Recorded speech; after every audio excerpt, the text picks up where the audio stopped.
Greetings, the cows, Gus T Renegade, and Justice, in for another program to hopefully share constructive information on what racism, white supremacy is, and how it works. Before we get cracking for today's show, again, I want to remind folks, please join the Facebook group. If you're listening at Blog Talk Radio, all you have to do is click the link on the page. It'll say Facebook. If you click that, it'll take you right to the Facebook group. You can sign up, join. You can leave comments about programs that you've heard, if you felt they were constructive. If there are guests that you would like to have on the program, you can leave that comment there. I've left a few comments myself from guests who have been here and things that they've said. Both of Tim Wise's extensive letters are there. Jessica Pettit's comments after the second program, Eula Biss when she was on the show over the summer. So you can go there and check that out. Again, if you're at the Blog Talk Radio show page, just look for the link on the right side of the page. It'll take you right to the Facebook group. Also, I just found out about this. I didn't do it, so I can't even, and I'm ignorant of who put it together, so I can't even give out credit to whoever constructed it. But someone made a page on Facebook listing the Cows Talk Radio program as a cause on Facebook. So you can join that as well. I just found out about that myself today. I will make sure I put a link to it on the Blog Talk Radio page, and I'll also put it on the Facebook group. But I just found out about it a few hours ago myself. You can join up for that as well. I will give credit to whoever put it together as soon as I figure it out myself. I will make sure I check on that and do it for the second program today. And that's 2 shows today. Number 2 is Thomas Shapiro. He is the author of The Hidden Cost of Being African American. Very interesting book. He basically went out and interviewed a few thousand people all across this area of the world and did comparisons of white people and non-white people, specifically black people, and showed the difference in these different families, where they live, so he could make comparisons of people who have the same amount of income, that type of thing, to show how much mistreatment you face and what a difference in the quality of life you have being a black person as opposed to a white person.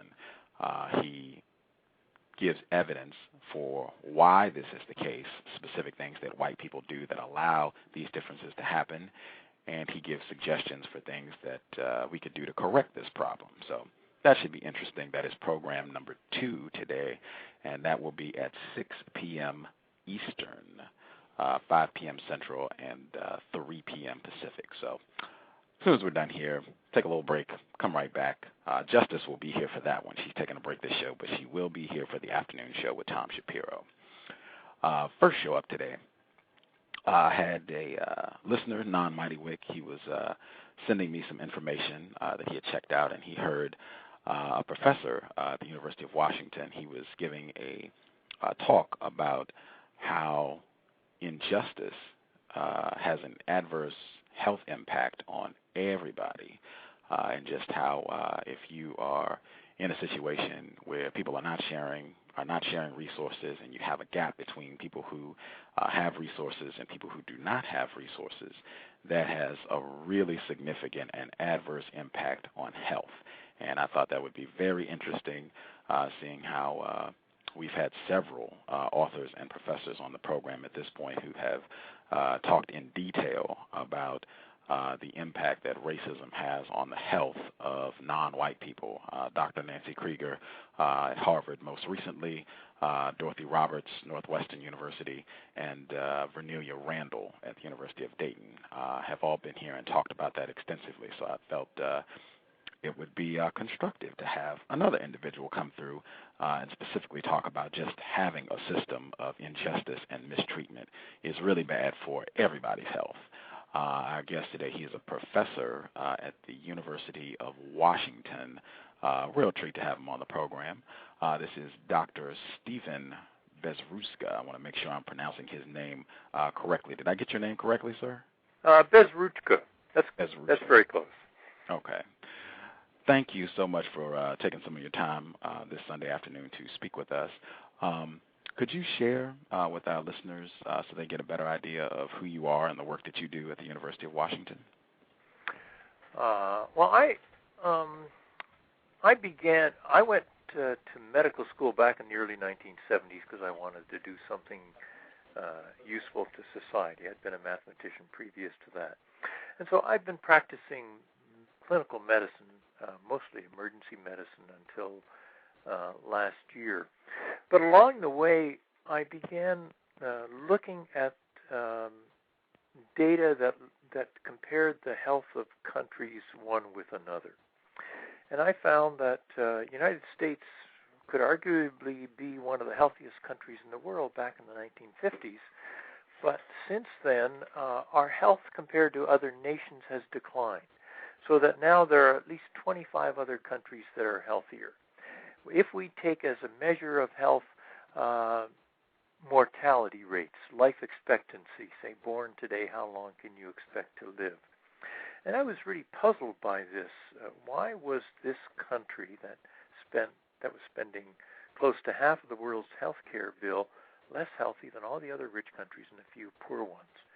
And so I've spent about the last almost 20 years looking into this issue. Why is the health of Americans less good than in other rich countries and a few poor ones? And so besides studying it, I then began teaching about this at the University of Washington and exploring it further. And I have I basically have some answers, and they're as you described. That is, there's something that is toxic about the gap between the rich and the poor, something that makes us die younger. And that can be addressed in a variety of different ways. There are now hundreds of such research studies that demonstrate the effect very strongly. And I can, what's happened, what I've seen happen in this country is that now with an African-American president, we can sort of say that racism is behind us. And in a sense, we now speak in politically correct ways that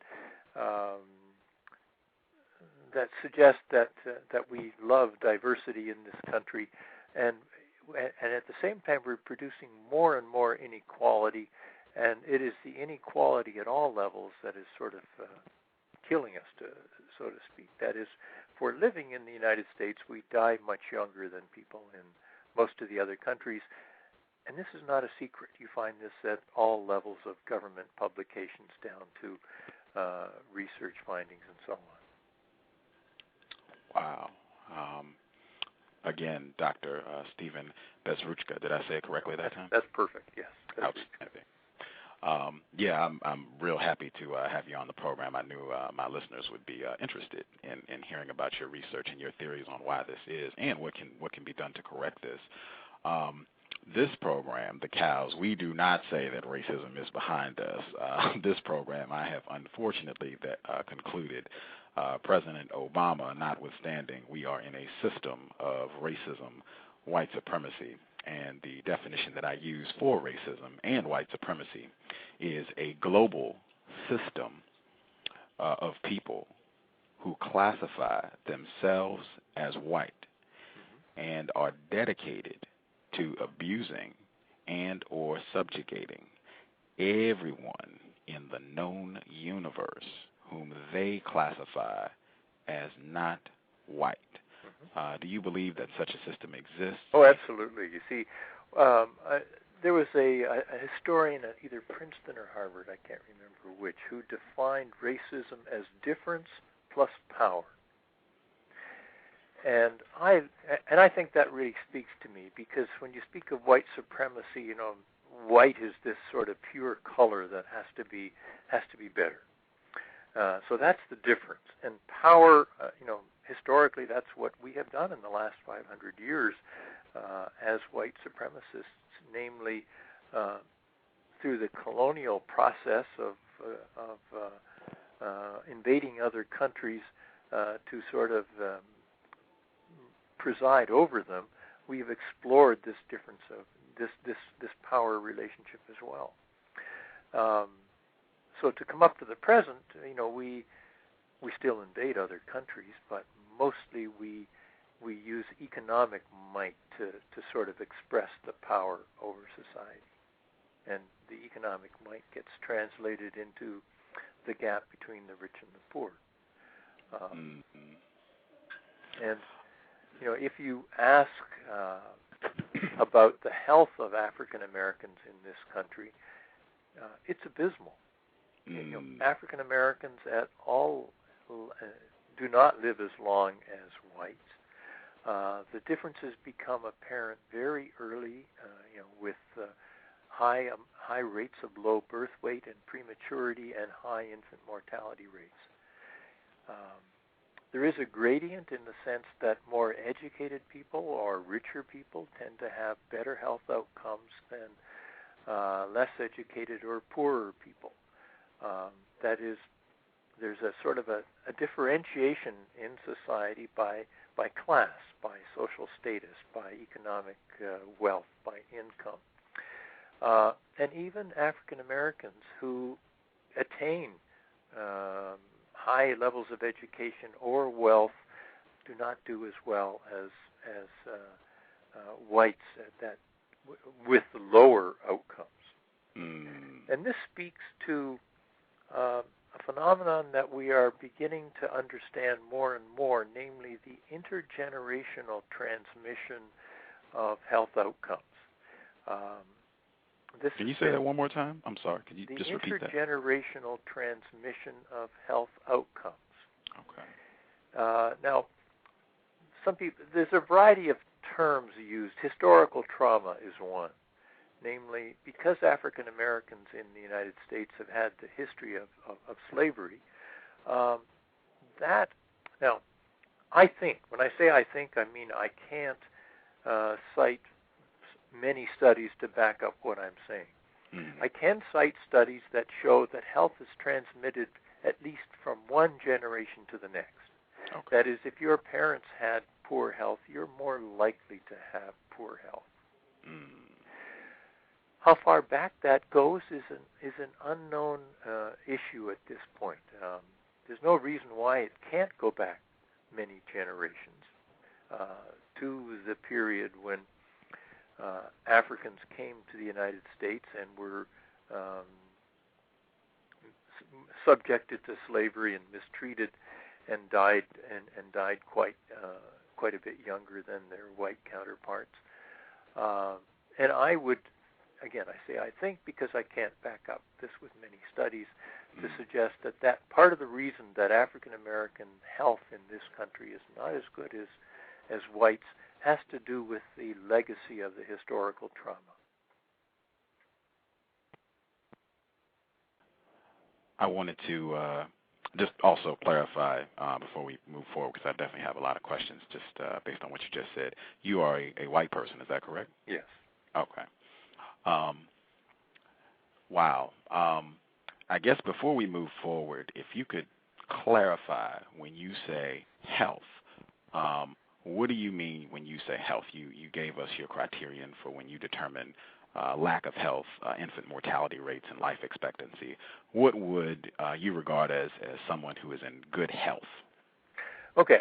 This is a complex issue that way. That is, as a doctor, if somebody comes in and tells me that they're healthy, I could probably take a history and do some tests and find that, we have a high cholesterol, or we have we have high blood sugars, or something like that. It's very hard for being able to categorize the health of a single individual. That being said, for groups of individuals, it is easier to come up with some definition of health, and what I typically think is the most valid is to look at whether somebody's alive or dead. That is, it's the easiest thing for me as a doctor to determine. And so if you look at the length of life lived by somebody or by a group of people, that gives you an insight into their health status. And you can find all you need to be able to determine the health status of a population is when people are born, when they're born, and when they die. From that, you can calculate mortality rates, that is, how often they die. The most sensitive indicator of the health of a population is how many babies born die in their first year of life, the infant mortality rate. I say that's a sensitive indicator because societies where typically in the last century infant mortality rates have always been declining. And they have declined very rapidly in some countries and not so rapidly in others. And in a couple of instances, infant mortality rates were actually seen to increase. It was a French demographer that noticed this in the early 1970s in countries of the Soviet Union. His name was Emmanuel Toad, and in 1976 he wrote a book called La Chute Finale, The Final Fall, in which he said, because the infant mortality rates in countries of the Soviet Union are increasing, the country's going to collapse. He actually wrote this in 1976. And, 13 years later, the Berlin Wall fell. We're sort of witnessing the 20-year anniversary of that. And a couple of years later, the whole Soviet Union collapsed. And so it's actually true that our Central Intelligence Agency, as a result, monitors countries where infant mortality rates are rising because that suggests political instability. Now, what's been happening in the United States? Well, infant mortality rates have been falling pretty steadily until 2001. From 2001 and 2002, they rose for the first time since they began tracking these in the 1950s. Since 2002 and 3, they haven't been falling. They've been steady. And I think, again, when I say I think, I mean it is my opinion, that this is kind of relevant to the unstable social conditions in this country. Now, I'm not going to say this country is going to collapse, but a lot of people do believe that we are an empire in decline. And the fact that our infant mortality rate has plateaued suggests that there's something seriously wrong with the nature of relations within this social and economic relations within this country, and all the evidence points to African Americans as paying a huge price in this. Now, actually, in the 1980s, mortality rates for African Americans began rising briefly and did not show the continuing decline that we see everywhere else.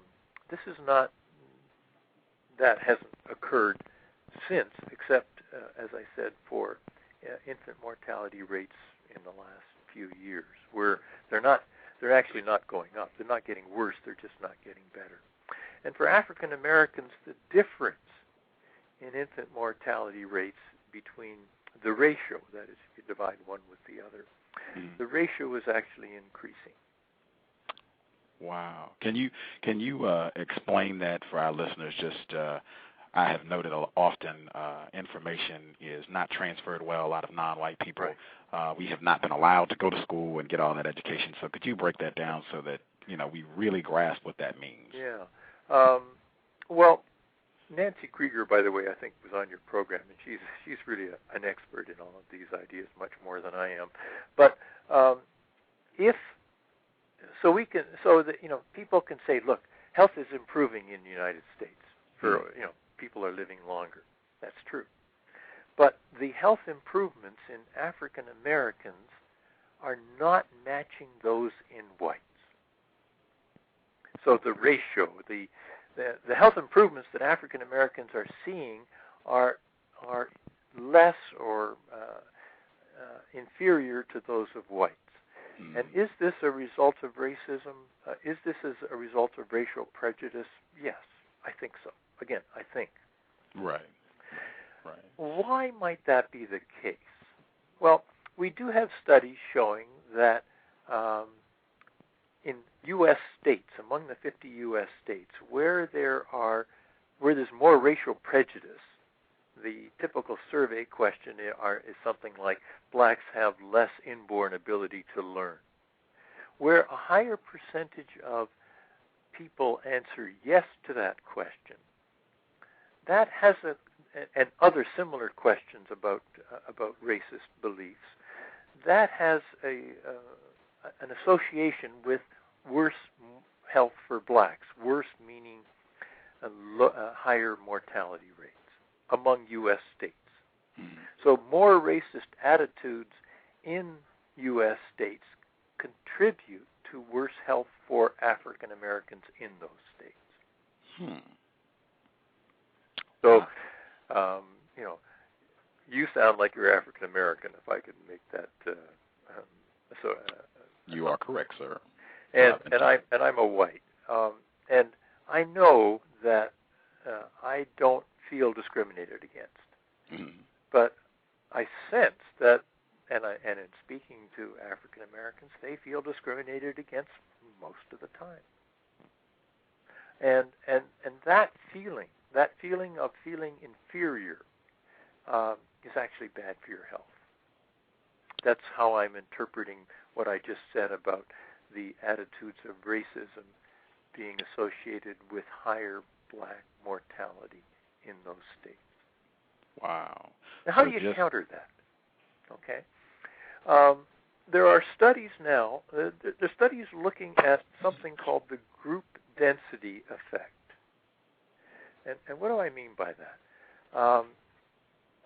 There's been a push to have to get out of black ghettos and move into white communities and all live together harmoniously. And some studies in the United States suggest that that African Americans can no longer support themselves as they did when they lived together. They're now dispersed among the whites, and they may feel the racism worse. So can you say that last part one more time, please? Okay. If African Americans, we sort of ended segregation. I'm not saying segregation is a good thing, right? But there's been this move to integrate and have integration of so we have diversity in communities. Okay. There are some studies that demonstrate that this may be less good for the health of African Americans than when they were sort of more together in their own communities and supporting one another. Because although it's really a stretch to make this general statement, I would say blacks are more likely to support each other than whites are likely to support blacks. Right? Very interesting. Very interesting. So I think what happens to African Americans who move into sort of integrated communities, again, I'm not one of these, but I would expect that they would feel like they're socially integrated, but they're exposed to more of the difference in power that I said represents racism. And that has an impact on your health as a and there are studies suggesting that's not good for your health. Wow. Again, Dr. Stephen Bezruchka, one of the things I caught in hearing some of your talks and looking at some of your work is that, as I said, Dr. Nancy Krieger has been here before, Professor Dorothy Roberts, several other individuals who've talked about the devastating health effects of racism on non-white people. Your work, unless I'm incorrect, your work suggested that it is unhealthy for everyone, white people and non-white people, to be in a situation where you have injustice and a lot of people who have, or you have a group that has resources and a group that does not have resources. Is that correct? Am I That's correct. I said earlier that wealthier people, more educated people, people with more income are healthier than people with less. But the gap between the rich and the poor makes it worse. A bigger gap between the rich and the poor makes it worse for the health of those with more wealth or more education. That is, they would be healthier living in conditions where they had less and there was a smaller gap between the rich and the poor. Let me give you an example. I think it was a Texas politician, Jim Hightower, who said everybody does better when everybody does better. So I've already said African American health outcomes, mortality outcomes are much worse than whites in this country. And that tends to be true in most places in the world. That is, I've spent about 10 of the last 40 years in Nepal, a very poor country with a lot of caste differences. And there it is, the lower castes, the untouchables are going to have much worse outcomes than the higher castes. So, skin color is somewhat of an issue there, but it's more the group that you were born into, and there's a privileged group. And if you're not in that privileged group, you do worse. That's true. And so you can find there's ethnic differences, whatever the right term is in the specific area that you're studying or looking at or living. You'll find the higher status people always do better. There's at least one country in the world where those differences are very low, almost non-existent in terms of mortality rates. That is, there is a country where the difference between Afro-Cuban and white Cuban health is about the same. Of course, I'm speaking of Cuba. That is, outcomes for blacks in Cuba and for whites in Cuba, health outcomes, are pretty well the same. So what is it about Cuba that makes that happen? Complex, perhaps. Some of it is the fact that there is a small gap between the rich and the poor. Because we've tried to destroy Cuba over the last 40 years with a trade embargo and everything else, the Cubans have sort of forged a collective society of struggle against the United States, and that has, I think, lessened some of the racial differences there. But actually, and so, for example, if you look at, say, as a measure of health, I mentioned before, death rates are the easiest thing. Blood pressure is an interesting measure of somebody's health. People with high blood pressure tend to be sicker and not live as long. Africans in Africa, this was work by Amartya Sen about 20 years ago. He pointed out that Africans in Africa have some of the lowest blood pressures around. Africans in Afro-Caribbeans, people who went to the Caribbean have higher blood pressures, but not as high as African Americans in the United States. They have some of the, if you go around and just measure blood pressures, they have some of the really high blood pressures that aren't healthy. And so here we have the same people. It's not a genetic thing. But it has to do with the nature of the society in which they're in and how much oppression or racism they suffer. Will feeling discriminated against raise your blood pressure? Well, think of being on a freeway and having to sort of be in a traffic jam, and you sort of grip the wheel, and your blood pressure's rising. But when the traffic clears, your blood pressure goes down. But being African American in this country means you're always gripping the wheel. outstanding illustration. I really, I think that metaphor will really hit it home for a lot of folks. One of the things that you also talked about in your work, Dr. Bezruchka, was that we focus, at least in this area of the world, and I suspect a lot of others, we focus on, to be healthy, hey, let's not smoke, let's watch your caffeine, let's, try and get out and get some exercise, watch your alcohol consumption, and you say these sort of personal behaviors that you engage in to try to be healthy really only account for maybe 10 to 20% of your health, that being in an environment where you have injustice, where you have people being mistreated, where you have a big gap between people who have resources and people who don't have resources, that counts a lot more than just personal things that you can do, like not smoking. Is that correct? Absolutely, yes.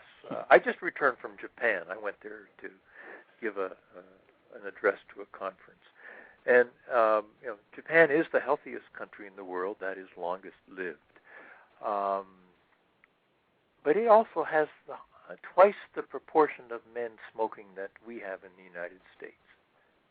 And, and I use data from, for example, the American Cancer Society. So I'm using stuff that, I'm using statistics that they would be unlikely to present because unless they were true, because, of course, the American Cancer Society is always trying to get everybody to quit smoking. And but Japan has much higher smoking rates. I saw it's really quite interesting there. You're not allowed to smoke outdoors in crowded places in Tokyo because because it's so crowded, and if everybody's smoking, there'd be cigarette burns when they jostle and push along the streets. So there's signs saying that you can't smoke outdoors. You got to smoke indoors. Same thing at the airport. They have these smoking rooms, and everybody's in there just puffing away. So they don't suffer from the health impacts of smoking the way that Americans do. So why is that? I think that there's something about the lack of economic injustice in Japan. For example, they're having all these economic crises. They've been having them for much longer, and a recession for much longer than in the United States. So what's been our response in the United States? Well, laying off workers and closing factories and businesses and things like that. In Japan, what they do is take pay cuts rather than lay off workers.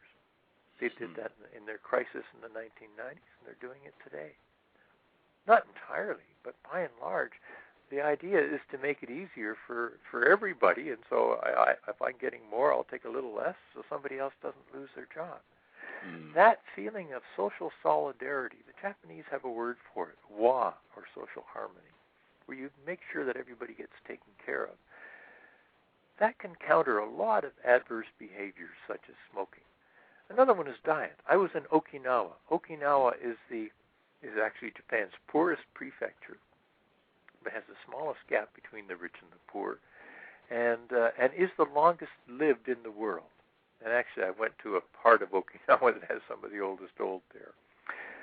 Well, I had heard, and I tried to figure out, everybody's always saying, oh, it's what you eat. People say, oh, Japanese eat a lot of healthy foods. That's why they're so healthy. So I went to the big market in Naha City, the big capital city. I went to the big market, and I was astounded to see pig.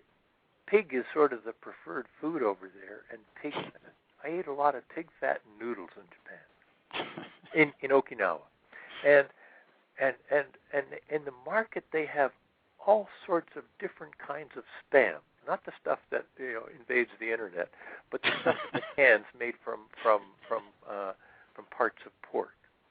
And so here they have all this food that we would consider terribly unhealthy. It's just like smoking there, but that's what they love, and they live the longest. So I don't know what a healthy diet is, but I would suggest that in general we don't know it, and if the Japanese get away with eating pork fat and noodles and live to be so old, it's not that important. So I have these pictures of a pig's head and all these cans of Spam all lined up, and people are just this is their delicacy. This Wow. is in Okinawa, the healthiest prefecture. Now, I was in Kyushu.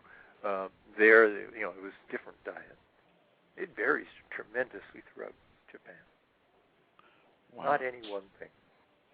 So what you're suggesting is that if anyone who's really concerned about health and wanting people to be as healthful as possible and having a high quality of life and having longevity for their life, one thing that they should really make sure they're focused on is making sure that we do not have mistreatment and making sure that there is not a huge gap between people who have resources, people who don't have resources. These folks would be really concerned with racism or any other sort of system of mistreatment. Is that correct? Absolutely. When you think, I mentioned Cuba, and so we think of Fidel Castro and the Cuban Revolution in 1959. Well, that wouldn't fly with most Americans. So, our inequality in this country has increased tremendously. Back in the 1940s, a boss made about 10 times what an average worker made, 10 or maybe 20 times what it is in Japan today. Now, the CEOs get paid hundreds of times more than an average worker. The highest wage, the highest compensation in 2007 was $3.7 billion. That works out to about $1.4 million an hour if you work a 40-hour week, 50 weeks a year. I mean, that's obscene. But we seem to think that that's what makes America this great country, namely paying these people these obscene wages. And, with the bailouts, these banksters have been taking all these bonuses. Now, as I said, in the 1940s, the wage gap was much, much less. And why was that? Well, we had a whole different sort of economic policies then. For example, President Roosevelt in 1942 proposed a 100% tax on all incomes above $25,000. That is, and I have a front page of the New York Times from April 28, 1942, and the headline reads, $25,000 income limit asked by President. Well, 100% tax didn't pass. A 94% tax was what passed. 94% is pretty close to 100 for me. But so basically, wages or compensations were limited in the 1940s, and $25,000 in 1942 is equivalent to about $500,000 today, and most of us could live on that if we had to. Mm-hmm. So that's an example of a Democratic president's proposal in 1942. The Republican president in 1969 considered a guaranteed income plan. Oh, that's Richard Nixon, correct? That was Nixon. And Nixon said, if you have income, we'll tax it. If you don't have income, we'll give you income. It was a guaranteed income plan for every American family with children. Now, why did that happen? Why did Nixon, of all people, propose such a thing? Well, what was happening in the 1960s? Well, there was the Civil Rights Movement. There was the burning of the inner cities. There was all the opposition to the invasion of Vietnam. There were the democracy trials in Chicago in 1968. I mean, our voting rates in presidential elections were the highest they've ever been. People were actually taking democracy seriously. And Nixon was advised that he had to do something because of all the demonstrations in the streets. And so he proposed this plan. It passed the House of Representatives. It languished in the Senate. Nixon got embroiled in Watergate, and it died. So whether you're a Republican or a Democrat, presidents of those parties have proposed real strong economic reforms. And today, Obama, is when he's suggesting a 40% tax, people are calling him a socialist, a terrorist, and a socialist. Yes. I mean, so here's this situation where we had tax rates. The highest marginal tax rate in the 1940s was 94%. Now it's around 35%, and Obama's trying to push it up a little bit, and he's being just raked over the coals. I agree with former President Jimmy Carter that he is experiencing racism, white supremacy by these hordes of people who have problems with the many things he's trying to do, and perhaps doing the correct thing, perhaps not, but I suspect it's racism. We did have some folks who called in. I wanted to get a couple calls before we move forward. 980, did you have a question for Dr. Bezruchka? Yeah, how you doing? Hey, this is Tom. How you doing? I'm well, sir. How are you? Good, good. My question was, when in his travels to Japan, would you say that also the fact that they're basically racially homogenous to a certain degree has some, has some context in their treatment? Because I mean, I know they have some other ethnicities that are there. They have a small, I think, like Korean population in certain parts of Japan and other things, but for the most part, they're racially homogenous. So you think that has something to do with it as well? Their health? Yeah, that's an important point. Yes, Japan is racially homogeneous, as you say. Yeah, there is a small Korean population. They've been there for a long time. Whether there's discrimination with the Koreans, against the Koreans, it's hard for me to say. I was in Kyushu, which is just the closest part to Korea, to South Korea there.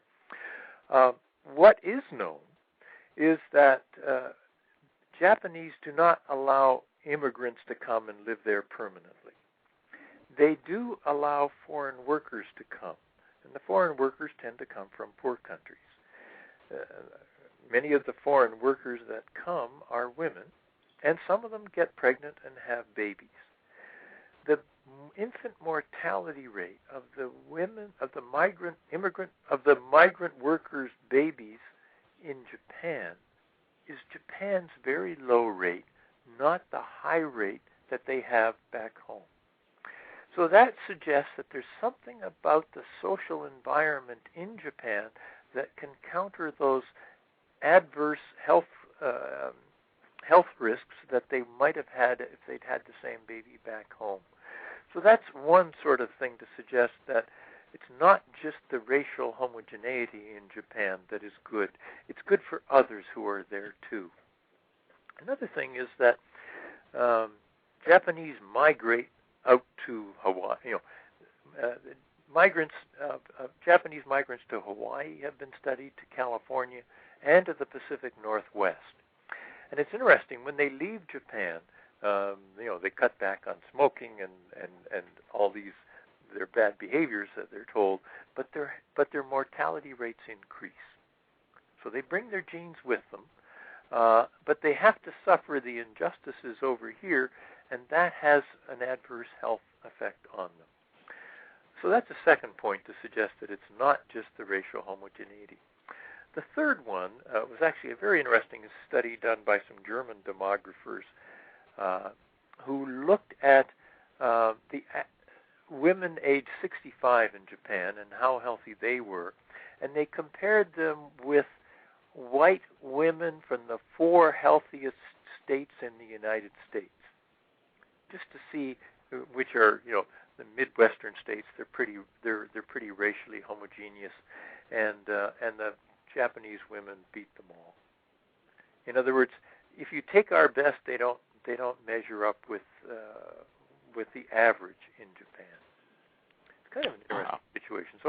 So yes, people speak about the Japanese as having this healthy racial stock or whatever it is, but you got to remember that in the 1940s, their health was much worse than ours. We absolutely destroyed them in the Second World War.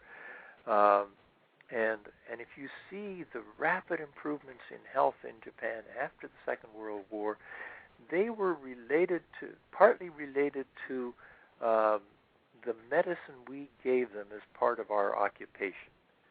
And what I mean by that is that at the end of the Second World War, when we had destroyed Japan, the world's greatest population health doctor went there disguised as an Army 5-star general. His name was Douglas MacArthur. He oversaw the occupation of Japan. And his medicine had basically 3 ingredients. One was demilitarization. He said Japan will never wage war. They will always wage peace. And he wrote Article 9 in their constitution to that effect, that they're not allowed to go to war. The second ingredient was called democratization. He basically he wrote Japan's constitution, gave everybody the vote, put into the constitution that labor unions shall have the right to organize and bargain collectively. It's written into the constitution. So that's a way for sort of dealing with economic injustices, is to give labor the right to bargain collectively. He gave women the vote. He made education free and universal. And he also legislated a maximum wage in Japan in 1946 of 65,000 yen. He actually said nobody shall make more money than that. Again, we're talking about an American general doing this. The third ingredient in his medicine was decentralization. Japan was ruled by 13 big family corporations, or zaibatsu, before the Second World War, and they fear-mongered the people into going to war. We're familiar with that here. And MacArthur wrote in his memoirs that you can't have such concentrations of wealth and power and have a democracy. So he broke up the zaibatsu, the big family corporations. Of course, some of them have reformed to a certain extent, but they have been really not as powerful as they used to be. The other thing in Japan was that Japan was a rice farming economy, and 37,000 landowners owned all the land, and 50 million peasants farmed it. Again, MacArthur in his memoirs said, you can't have this concentration of land and have a democracy. So he bought the land from the landowners at a fixed price per hectare or per acre, and he sold it to the tenants at the same price.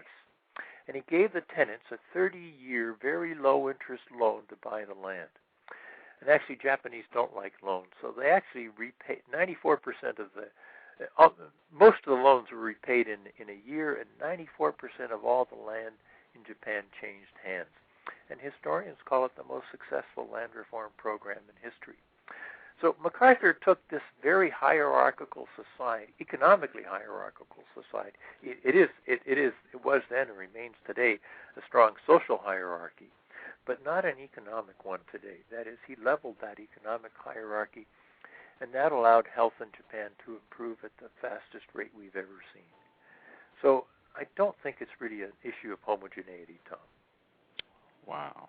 Tom, I want you to hang tight. I want to get another question from you, but there's a chat room attached to this program, Dr. Bezruchka. Someone in the chat room, they I guess were a little incredulous about what you suggested in terms of what you saw when you were in Japan about them eating so much pork, and they said, well, you are, it seems, assuming that the pork and fat that they have in Japan is equal to the pork and fat that is used here, as though there could be some differences in the pig that they're eating there and here that might factor into the differences in health between the two, if you had a comment to that. They may be right. I don't know. I know that the diet in Okinawa has been pork, fat, and noodles for long periods of time. Maybe they raise their pigs in a healthier way and not in feedlots. I have no idea. But diet, the key point is to remember that diet isn't that important. Gotcha. I didn't see any obesity in Japan. Mm-hmm. People walk everywhere. There's no exercise gyms. People don't pay money to go and work on these machines in exercise gyms. They just walk and move around and they work hard. I went to this place where Japan, Okinawa has the highest percentage of people over age 100. And I went to this village with a lot of old people, and I went to a textile factory and, saw this 89-year-old woman working really, really hard. I mean, doing hard physical labor. And so part of the secret of their good health is to live in these extended families and have meaningful work to do that continues as you get old. So people in their 90s and 100s are expected to work. And I think that's good for you. It's meaningful work. It's valued by the community. Wow. Again, University of Washington's Dr. Stephen Bezruchka. You also talk in your work about the high level of mental illness in this this area of the world, the United States, and you feel that there's a correlation between the mistreatment and the gap between people who have access to resources, people who do not have access to resources. And you even talk about how mental illness can correlate to physical illness. Can you address the issue of mental illness as well? Yeah, it's it's kind of. I began thinking about the fact that working in an emergency department, when a patient comes in, you sort of review the list of medicines that they're on, and one of the things that I began to realize is a huge percentage of adults were on psychotropic drugs. I'm not talking about LSD. I'm talking about antidepressants. The SSRI class of drugs, the Paxil and Prozac, that class of drugs is the most prescribed class of drugs in this country. That is, we prescribe half of all the antidepressants in the world here in the United States. Well, that means we must not have much depression, right? The drugs must be working. But in fact, in surveys around the world, carried out by the World Health Organization, we have the most depression of all countries. That's kind of interesting. We have the most depression and the most treatment. That would suggest treatment isn't working. I call the SSRIs, the antidepressants, the happy pills. And our Declaration of Independence entitles us to life, liberty, and the pursuit of happiness. Well, I suggest that the third right is the only one we have, really, because, as I pointed out, we don't have a long life. We have only the illusion of liberty since we house a quarter of the world's prisoners, and a much higher proportion of those are African American than is present in the population, and so we only have the illusion of liberty. But the third thing is we have the right to pursue happiness. The trouble is, happiness levels in the United States have been slowly declining over the last 40 years. That's what the surveys show. And so, although we're pursuing it, we're not attaining it. And taking antidepressants is not going to help us. This WHO survey that I referred to, the World Health Organization survey I referred to earlier, showed that we had the most mental illness of all countries studied. Something like 26% of people reported mental illness. It was an interview survey done. It interviewed about 100,000 people in 14 countries around the world, and this has since been supplanted by other surveys. 26% of people had significant mental illness in the previous year, and 7%, I believe, had serious mental illness, and that was the highest rates of all countries. And that's consistent with other data. Like I never take the result of one study and suggest that it's the truth, but I try to look at a variety of different findings, look at the research methods, were they valid, do they make sense? And so rates of mental illness have been going up in the United States significantly, geographically throughout the last few decades. So I started practicing as a doctor in the 1970s, and I didn't see many people on antidepressants, but I estimated that about a quarter of my patients in the ER adults would be on antidepressants in the last few years.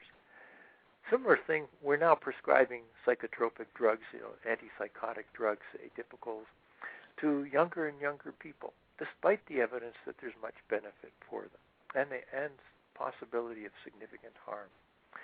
And that's partly because our youth in this country are not,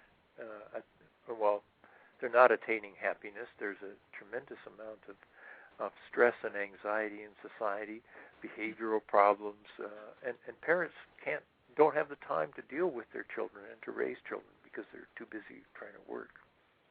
So they look to psychopharmaceuticals as a way of trying to control their children's behaviors. And so I'm speaking about Zyprexa, say, a drug, or olanzapine given to children to control their behavior, or the amphetamine class of drugs that are given for attention deficit hyperactivity disorder.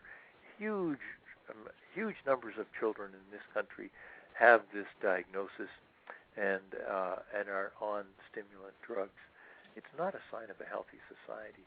I mentioned earlier maybe our society is in decline. I would say that the indicators point to that. And mental illness is a prime example. Now, you asked about physical health and mental health. Yes, Certainly, sir. people with mental illness die younger than people without.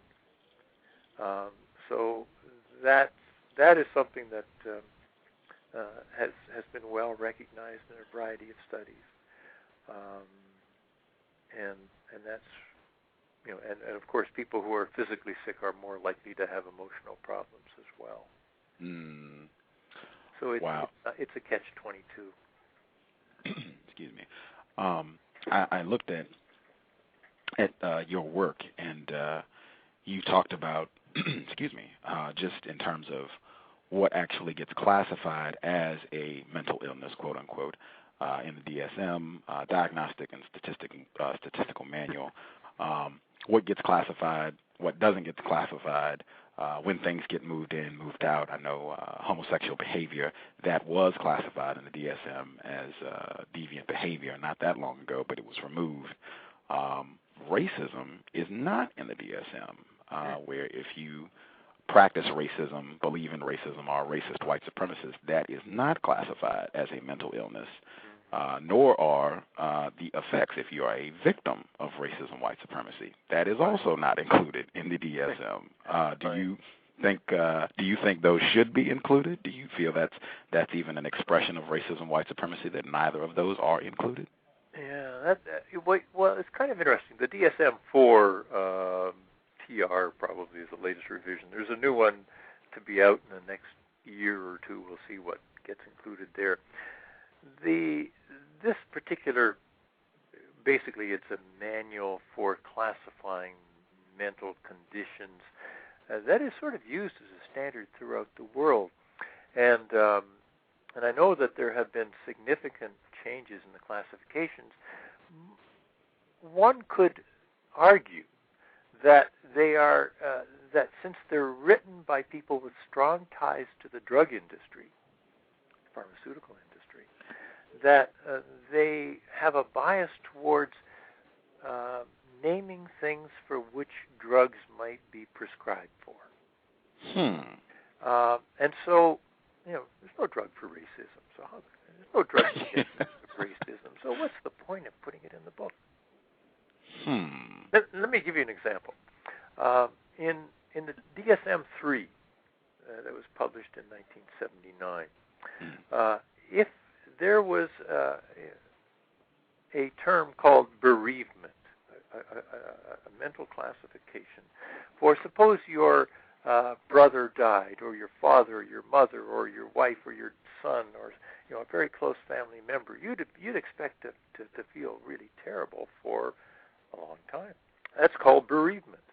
Now, normal bereavement in DSM-3 lasted a year, and after that, if you were still feeling these horrible feelings, now, in some societies, when my brother died when I was young, my mother grieved for the rest of her life. She never got over it, and that's how some people are. Well, normal bereavement in DSM-3 lasted a year. Guess what happened in DSM-4? It's only 6 weeks. If you're not over it in 6 weeks, then here's some drugs for you, because we got all these drugs now. Now, I'm not saying that the authors of this sit there and say, "Well, how can I sell more drugs?" But since they're paid by drug companies, since they're paid by pharmaceutical companies, and I have studies, again, I don't say something without studies, suggesting that these increasing ties to pharmaceutical companies, who of the authors of the DSM, influence what gets classified as a mental disorder. And as I say, if we had a drug for racism, maybe for the effects of racism, maybe it would get classified. Wow. I would not be surprised if there's a drug for the effects down the road. It will probably be super expensive. I would not be surprised about that, but I would be stunned if actually being racist ever gets included as a mental illness in the manual. I would totally be stunned, and I would think racism is probably on the way out if that ever happens. There was a question in the chat room. Okay, here we go. They didn't get it. Okay, there was a question in the chat room, but I need a clarification. Till they get it, I'll have to move forward. I'll try and pick it up as we go.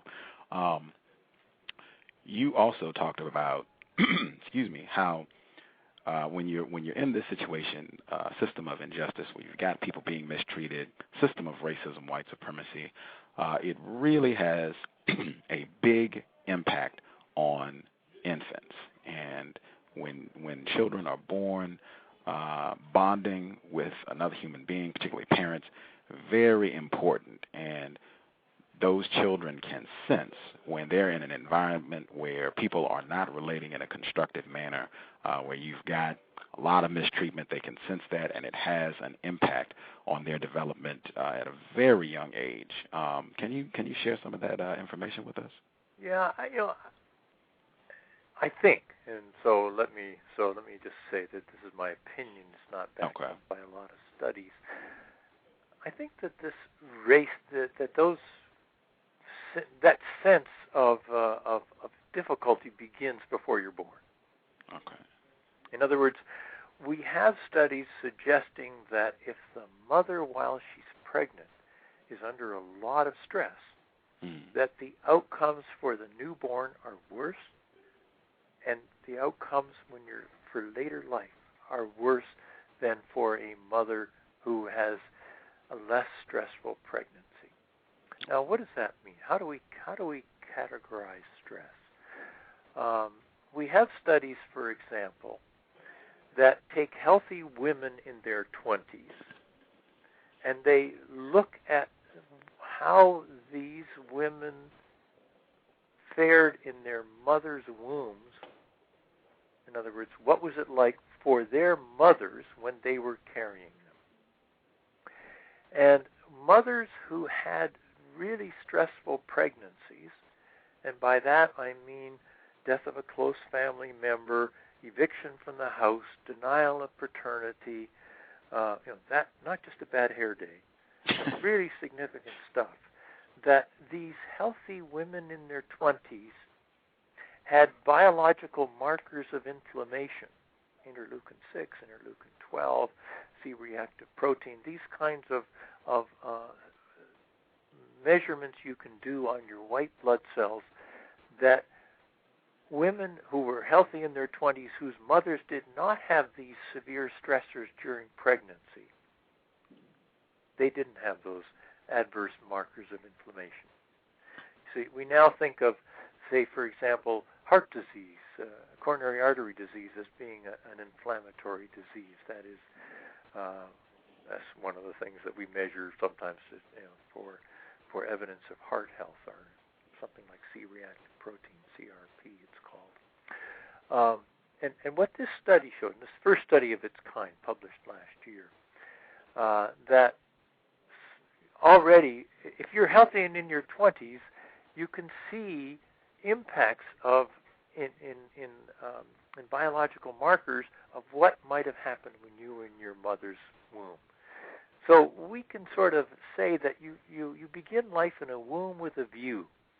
That is, the fetus can sense the world outside, and that how comforting or hostile that world appears influences its health later on. I'm actually going to a conference on Tuesday in Santiago, Chile, of the meetings of the developmental origins of health and disease. And that's people who study these early life issues and how much they impact our health as adults. I think we can say that roughly half of our health as adults is determined very early in life, sometime between conception and before we go to school. So, I mentioned this example with stress for your mother in your uterus. And we can think of how important that first 9 months of life is, because you began life as a fertilized egg. That the ovum, your mother's contribution, sperm came from your father, that the ovum that your mother produced to produce you, she had already formed when she was in your maternal grandmother's uterus. Okay? In other words, women are born with all the ova or eggs they will ever have attached onto inside their ovaries. So your maternal grandmother had to have some influence on your health because your mother grew your egg when she was there. So your maternal, I talked earlier about intergenerational transmission of health. Right. Now that fertilized ovum, that the sperm and the egg meet and they fertilize, that divides roughly 42 times to produce a newborn. So 42 cycles of cell division go on to produce a newborn, and then the newborn, those cells divide another 5 times to produce you. Now, cell division, when you're developing inside the uterus, is therefore an extremely critical part that can be influenced by all sorts of things. You know, we know about fetal alcohol, we know about cocaine babies, we know about smoking during pregnancy having an adverse effect, but those are just some of the effects. There are all these other effects as well. So that is a critical period, early, the 9 months in the uterus and then the first couple of years afterwards. And so to have a healthy population, it would be well to make that period of life relatively easy going. Well, as soon as so the United States does not have any paid parental leave policies. That is, if you have a baby and you have no guarantee of being off work with pay. Only 3 other countries are like the United States in that regard. That is, they don't have any paid maternity or paternity leave. And one is Liberia in West Africa, Swaziland in South Africa, and Papua New Guinea, half of a big island north of Australia. They are the only countries in the world without a paid maternity-paternity leave policy. I think you said you're from Seattle, right? Well, I was not born here, but I am a current resident. Okay, so if we just go 100 miles north to Canada, the 49th parallel, they have close to a year's maternity-paternity leave with pay. Wow. Your employer has to pay you. Now, I have a friend. He had he and his wife had twins, and she works as a doctor, so she went back to work. He was a high school teacher. He stayed home with the twins, and he was able to put together almost 2 years of leave with pay to take care of them. Wow. Now, Sweden, for example, it has it is mandatory to take a year off work with your full pay to raise your baby. The mother. For mother and father, or just mother? Okay. It's a year, but if the mother takes the whole year, the father has to take 12 weeks. In other words, if you're a dad, you can't get out of it. Wow. Because they recognize the importance of having parents raise their kids. Now, I'm at the University of Washington. We have, of course, no paid parental leave. And if you're a woman and you have a baby and you're not back to work in 5 months, you lose your job. Wow. Okay? Wow. Now, most rich countries, so I said almost every country has a paid parental leave policy, except the United States, Papua New Guinea, Swaziland, and Liberia. Almost all rich countries except the United States have paid prenatal leave policies. That is, you have to have a minimum of a certain number of days off work with pay if you're pregnant. Because I talked about how early life is so important in the time of being in your mother's uterus. If your mom is working is working hard all the time and has no paid leave days, that's going to be rough. Now, I'm going down to Chile, as I said. Now, Chile has a policy of mandatory 6 weeks of paid prenatal leave. That is, pregnant women who work have to take a minimum of 6 weeks off during their pregnancy. Wow. And you know, I went up to the UW library in Bothell to look at a series of books that had all these labor policies in them, just to verify what I'm telling you about Chile. Because of course these aren't the kinds of things that we're taught in school. You sort of have to dig these things out for yourself and see whether they make sense, and they make great sense. So, and by the way, this leave policy in Chile, it doesn't matter how long the woman's been working. You know, if you start your job and you've only been working a week, and then you're pregnant, well, you get your 6 weeks. Wow. So other countries have policies in place that make it much easier to be healthy. All we do is tell people, what they should and shouldn't do. Eat right, don't smoke, wear a condom, just say no. But other countries don't do that so much. They put in place economic and social policies that produce health. And yes, in most countries there are effects of racism, but as I said, in Cuba, there are very few mortality impacts of racism. Wow. Having said that, I know from people who have, it's hard to say. Like I had in our global health program, we get people from many other countries, and I remember we had a doctor from Haiti, the least healthy country in the Americas, who got her medical training in Cuba. And she's of course very black. And I asked her whether she sensed any racism in Cuba, and it was her experience that she didn't. But I have other people tell me, yeah, there's racism down there. So I'm not gonna paint Cuba as this sort of paradise, but I am going to say that their health outcomes are pretty remarkable with very little racial difference. Wow. I want to definitely make sure I get some more questions, but I did want to ask, in terms of why, why this particular area of the world does not have those sorts of policies for maternity and paternity leave for folks who are expecting a newborn. I know there are white people who have done studies, and they say that there is a wealth of evidence that would suggest that the welfare system in this particular area of the world is inadequate and inferior in comparison to other so-called industrialized countries because of racism, white supremacy, and that white people in this area did not want welfare to be too great because they felt it would benefit black people and non-white people. And so racism is a major reason why the welfare system in this particular area, as I said, is inadequate and inferior. There are white people who have written whole books who have said that there's a ton of evidence that would suggest that is true. Do you think that racism is also a significant, major factor in terms of health care and why we have a lot of inadequate policies in health care in this particular area? Health care. Well, there's a...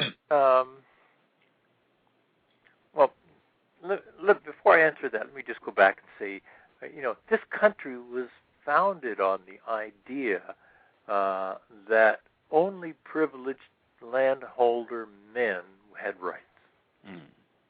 Slaves were others in the Constitution,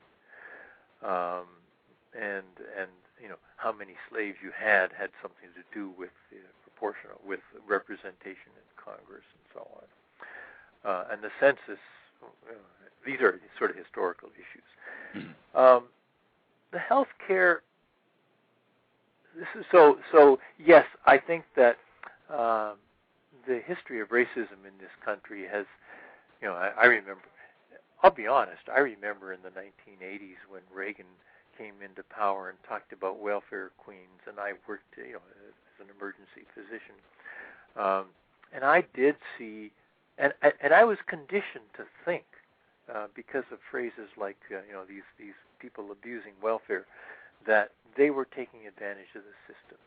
And it has been it has been a real eye-opener for me to look at my beliefs and values and to have to unlearn some of those and learn, because they didn't fit the evidence, and then have to relearn new ideas. And I've chosen to sort of teach what I've relearned. The health care issue is a tough one, and that is because most people think it is health care that produces health. Okay? So I ask people, do you want health or health care? And the usual response is, besides this funny look of what kind of a guy are you? They say, well, isn't it health care that produces health?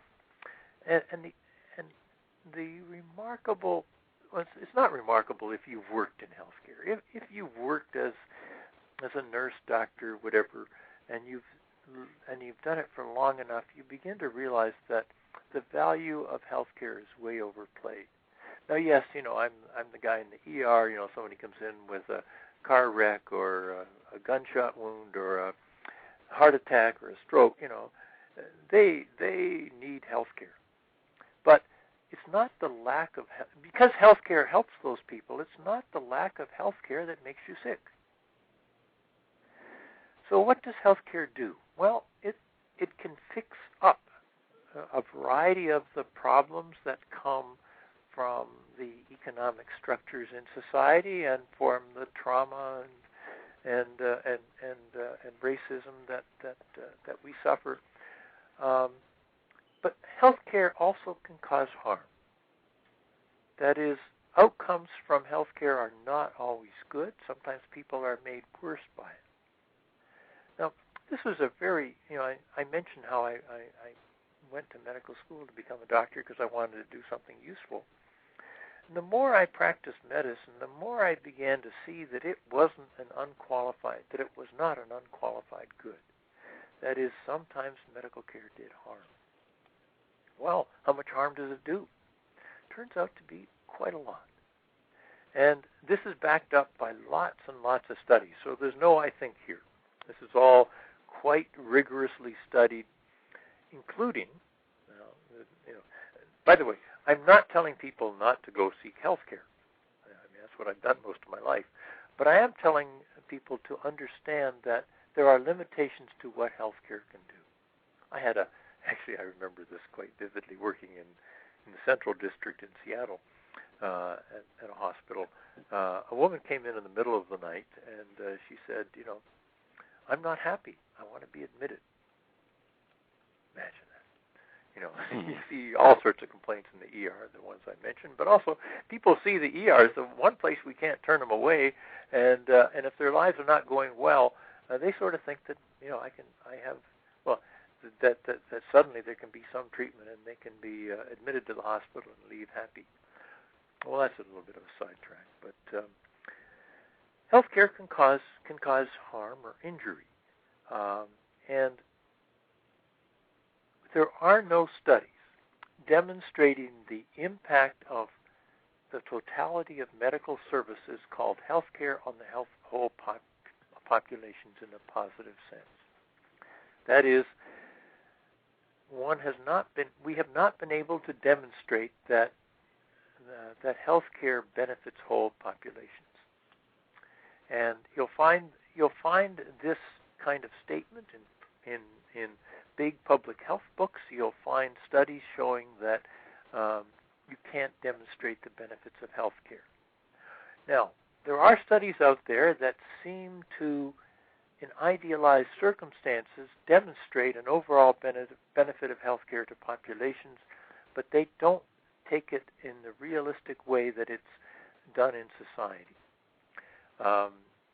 And so the question comes up, what about access to health care for African Americans? There are certainly lots of studies showing that if you're black, you're less likely, whether you're treated by a black or white doctor, you're less likely to receive the best treatments. Quite a lot of those kinds of studies. However, the studies don't demonstrate that because you don't get those treatments, you don't live as long. fact, I always like to quote one study published in the New England Journal of Medicine. You know, it's our most revered journal, along with the Journal of the American Medical Association. So studies in there are pretty rigorously reviewed. It looked at African American men aged 50 to 59 being treated for a heart attack, and these were all Medicaid men, because that's where you get the data. And it didn't matter whether they were treated by black doctors or white doctors; they were less likely to get the state-of-the-art coronary revascularization, the percutaneous instrumentation to open up the blocked arteries in the heart. Mm-hmm. Less likely to get it. Doesn't matter whether there's a black doctor or a white doctor treating you.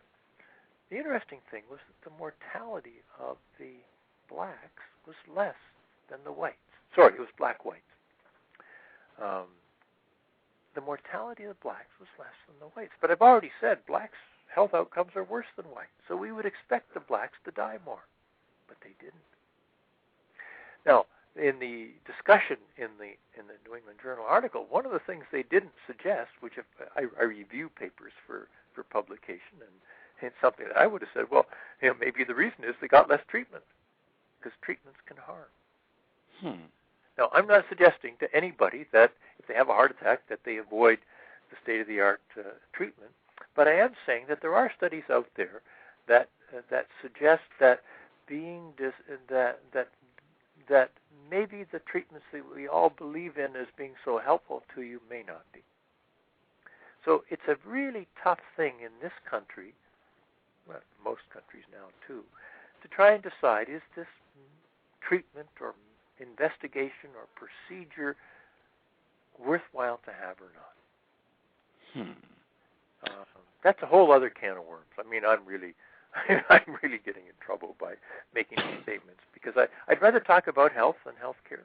But once you enter the healthcare morass, you have to recognize, and my students, you see, I have to grapple with these ideas. You have to recognize that it's not an unqualified good, that sometimes it can do harm, and there's often situations in medical care where less is more. For example, there are a whole class of drugs called COX-2 inhibitors used for treating pain. And, Merck withdrew the number one drug in that class, Vioxx, because they recognized that locked in their filing cabinets were all these studies showing that it caused more harm. It caused a lot of people to die. We used to recommend hormone replacement therapy for postmenopausal women. Studies show that it increases death. There are lots of examples like that. So you have to be really careful in seeking medical care that you try to separate the good from the bad, or the helpful from the not helpful. And with the healthcare reform agendas today, we're not going to see, even if we passed universal coverage, which is not on the agenda, or single payer, which is not on the agenda, which we should have done, which we should have. Even if we had that, it's not going to improve our standing in what I call the health Olympics, namely the ranking of countries by life expectancy. And maybe I should qualify that and say I think. Okay. That's something about the future. There was a request in the chat room. I also have a request as well, but I want to make sure I get theirs. There was a request in the chat room. Could you cite some of the journal articles that deal with black males, black males getting inadequate care as it relates to white people? You sure. Said one Let of them me was find this journal article. I can actually.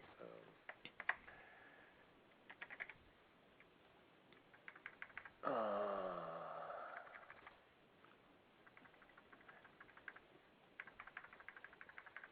feel like first I should have. author is well, I'm just.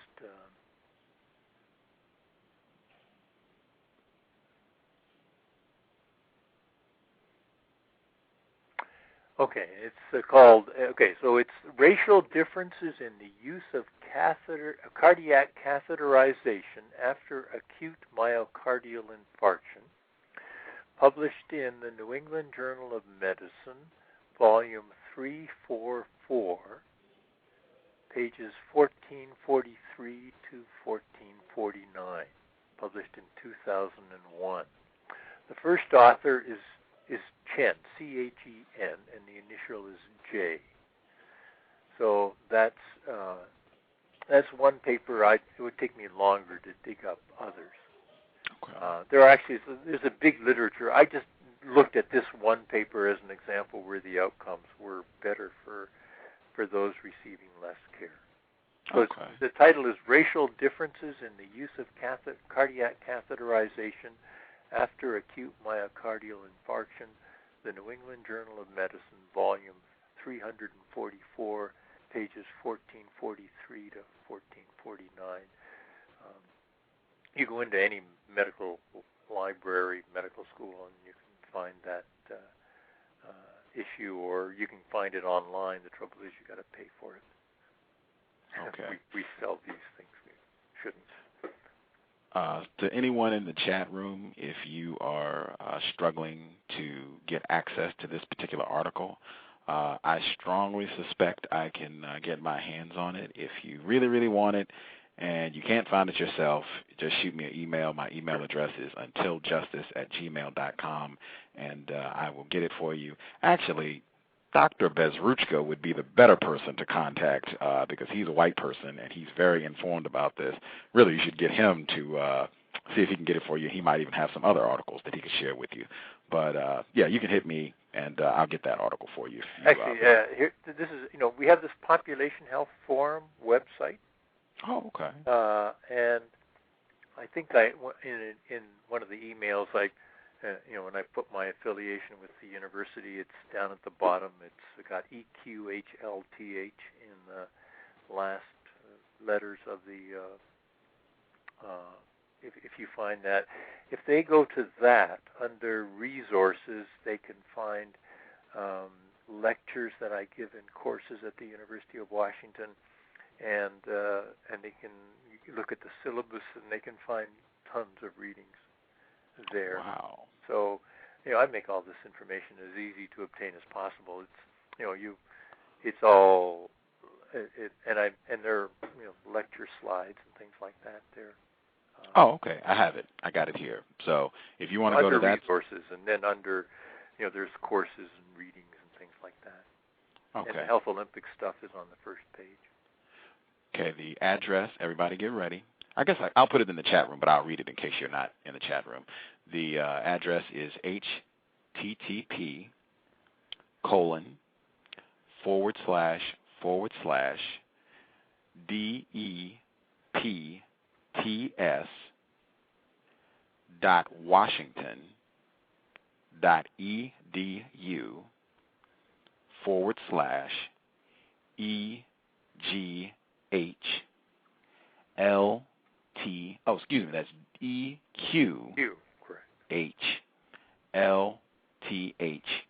/ So I'll do that one more time. DEPTS.washington.edu /EQHLTH.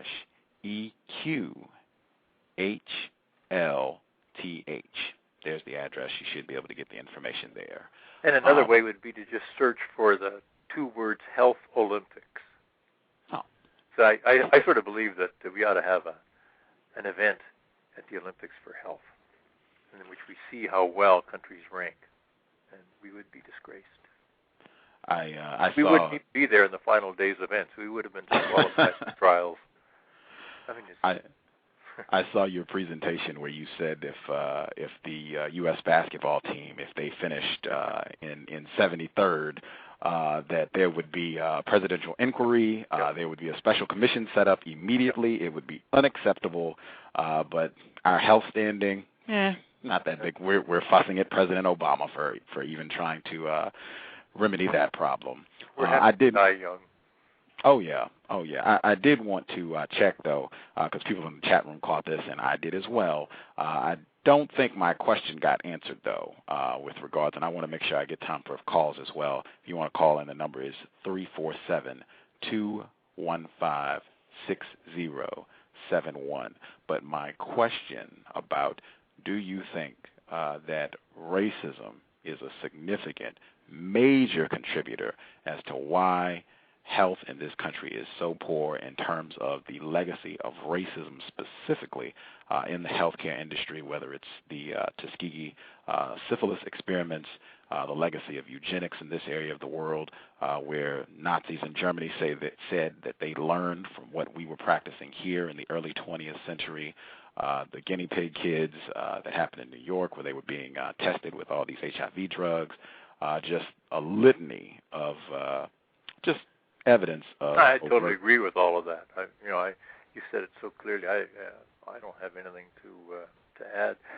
I think the Tuskegee situation is really interesting because I was a medical student in 1972 when the San Francisco Reporter dug into the story and broke it, and they had to stop the trials.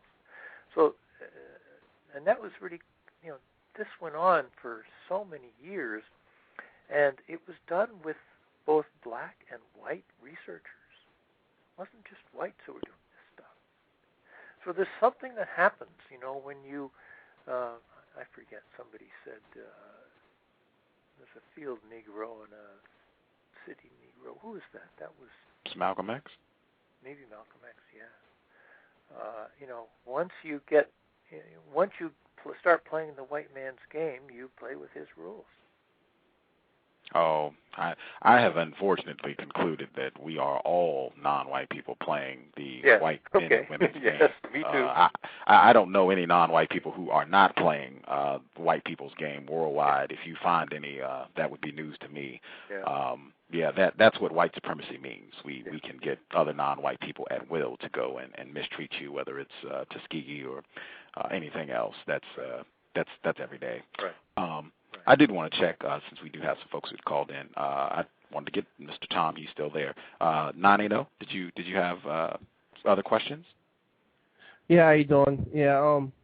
As far as all your research has shown, what do you think as far as the criminal justice system and all these different things and how it plays a role? For instance, like in major metropolitan areas, for instance, we talk about the effects of white supremacy, racism. How do you think that, like comparing it to other areas of the country where you have like extreme police brutality, this is where it's more overt, where you have this overarching feeling of someone's out to get me.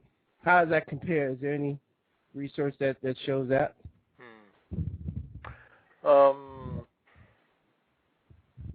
Nothing comes to mind. I think the criminal justice system is basically, put in place to control people. As I said, we have only the illusion of liberty. We don't have the right to liberty because we have a quarter of the world's prisoners, and one in 100 Americans is behind bars. We have this prison industrial complex, and a disproportionate. There's something like 1 in 27 African Americans is behind bars. I don't have the exact numbers, but I think that it's that order of magnitude.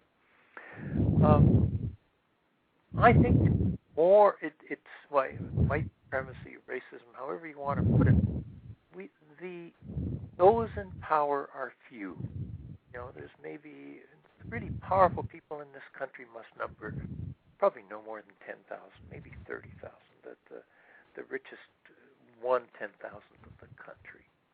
The richest are also those with the most power. Meanwhile, the rest of us are, almost is 299 million. They are few and we are many. All we have to do is go back. I sort of came of age in the 1960s, and I remember, Dr. Martin Luther King Jr. What was he about in his last days? He was about the Poor People's Campaign. Well, what was that? He was planning in the summer of 1968 to have 500,000 people camped on the Mall in Washington, D.C., whites and blacks. And every day they would go to their legislators and congressmen and argue for an economic Bill of Rights.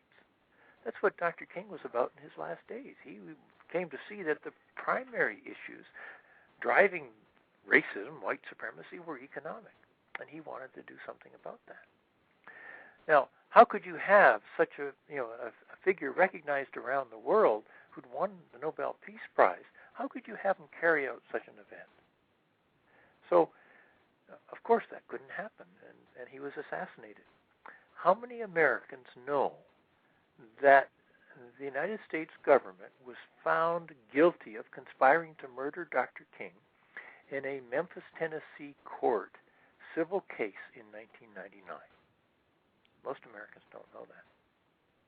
I want to plug a show. I want to plug a show. More people are going to know that from this show because one of the people who participated in that trial will be here next month. William Pepper. All right. State. Yes. He will be here next month, December 12th. So if you listen to the cows, you will know. Sorry.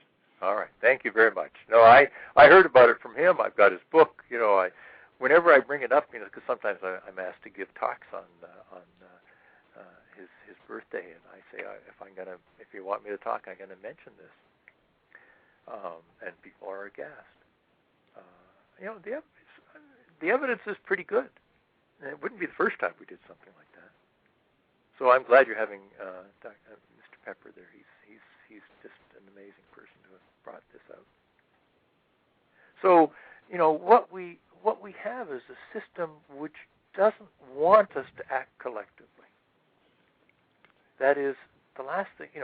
What happened, and this is quite interesting. In the 1960s, I think in 1968 was sort of a period when there were huge demonstrations in Europe, in the United States, and East Asia, and that was a threat to power.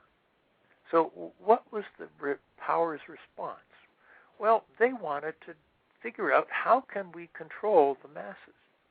So the Trilateral Commission was a very important group of heads of powerful people in Western Europe, North America, and East Asia, and they convened a working group to study the situation of the 1960s.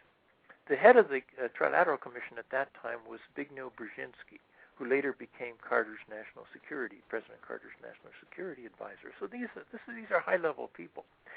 The Trilateral Commission issued its report in 1975, and they titled the report the Crisis of Democracy. Here's this report called The Crisis of Democracy. If you go to the report, what do you read on page 8? It says, and you can find this in Susan Loyo, the University of Washington Library, or any major library.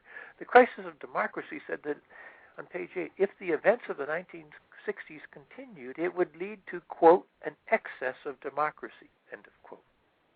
That is, if people continued to take democracy seriously, there'd be too much democracy. We had to do something about that. It was actually 1975 that the richest 1%'s wealth share had shrunk to the lowest it's ever been in this past century in this country. In the 1920s, the wealth of the richest 1% was close to half. It ranged from about 42 to 49%.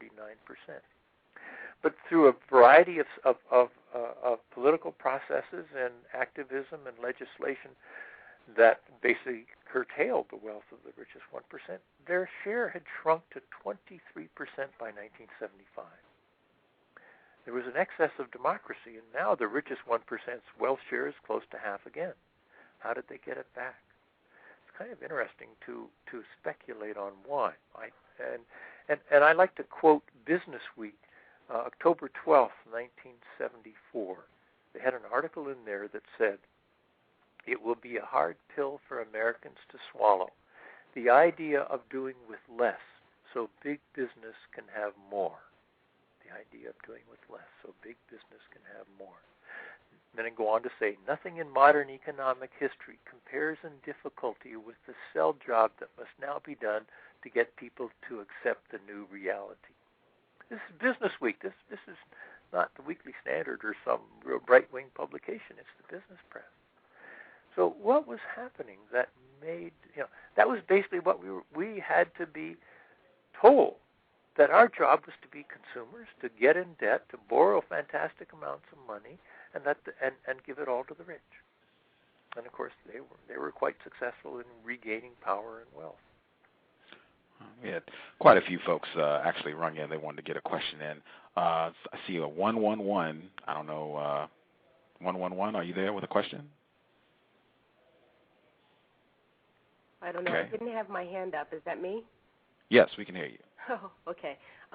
Excellent show, sir. Such constructive information. I would have to rate you as one of his top guests. And excellent job, Gus, on this show. I had a question about whether or not the good doctor was aware of the study put out by the Department of Justice stating that black men had better health outcomes, lived longer, and were less sick when they were incarcerated versus in greater confinement, meaning in prisons and jails, than if they were not incarcerated. And I was wondering if you were aware of that study and what were the factors. No, I'm not. I would be interested in seeing that, since I'd like to sort of see how they came to that conclusion. It's hard for me to believe that, but I haven't seen it. Do you have a citation or a reference? Yeah, I should have the citation, shouldn't I? But I know that if anyone Googles Department of Justice, I think that's how I got it, medical outcomes, black men, they'll find it. But I do have it on my hard drive. I'm not looking at it right now. Okay. But that is, in fact, what they found. And I actually was not surprised by that because it's real tough out here. Yeah. It's a prison regardless for black males. And at least while they're in prison, they get 3 squares and they have a roof over their heads. So, yeah. Yeah, I guess it would depend on what measures of health outcomes you looked at. I mean, I can think of ways in which that might be true. You know, if you're a diabetic and you're getting reasonable treatment for that, and you looked at hemoglobin A1C levels. You know, if you have high blood pressure and you get treatment for that, or maybe that could be true in that sense. I don't know, but I can't imagine that if we looked at mortality measures, that would be true. That is, I bet more. Well, I don't know. Let me take a rain check on that. I don't want to commit my. I'm just thinking out loud because I don't know. That is an interesting situation, though, to consider. Here's an interesting one. You see, who has better health outcomes in the United States? Hispanics, Latino Hispanics, whatever the right term to use is, or non-Hispanic whites? Who has lower mortality, infant mortality rates? Who has lower rates of low birth weight? Who has lower crude death rates? Hispanics, Latinos, Hispanics, or non-Hispanic whites? Most people would say non-Hispanic whites. We got to be healthier, right? The answer is no.